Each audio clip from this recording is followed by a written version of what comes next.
కౌతాల మండల పరిధిలోని ఓబులాపురం గ్రామంలో వరుణ దేవుడి కోసం పూజలు నిర్వహించారు. ముందుగా శ్రీ కోటిలింగేశ్వర స్వామికి, శ్రీ ఆంజనేయ స్వామికి, శ్రీ మారెమ్మ అవ్వ, కోరంజమ్మ అవ్వ, సుంకాలమ్మ అవ్వకు 101 బిందెలతో గ్రామంలో అందరి దేవులకు నీళ్లు పోసి ఆకుపూజ, టెంకాయలు, నైవేద్యం, మహామంగళహారతి ఇచ్చారు. అనంతరం గ్రామస్తులు మాట్లాడుతూ ప్రతి సంవత్సరం జ్యేష్ఠ మాసంలో ప్రతి ఏటా మాదిరిగానే ఈ సంవత్సరం కూడా అధిక వర్షాలు కురిసి అధిక దిగుబడులు వస్తాయని తెలిపారు. అలాగే రాత్రి అఖండ భజన కార్యక్రమం ఉంటుందని తెలిపారు. ఈ కార్యక్రమంలో పూజారి బారికి ఈరన్న, కావలి వీరేష్, ఎరిగేరి సిద్ధయ్య, అయ్యప్ప, కె లక్ష్మణ గ్రామస్తులు పాల్గొన్నారు.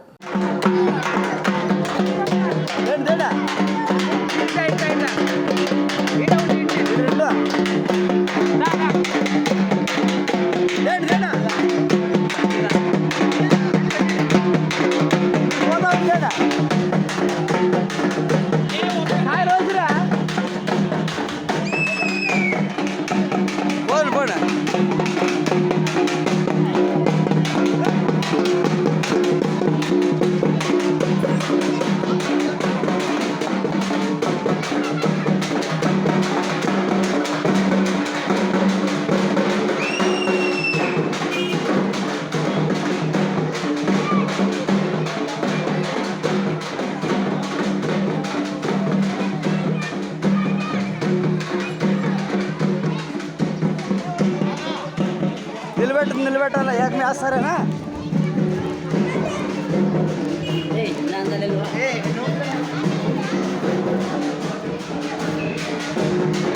నిలబడి ఉండాలి ఫోటో తీసుకోండి.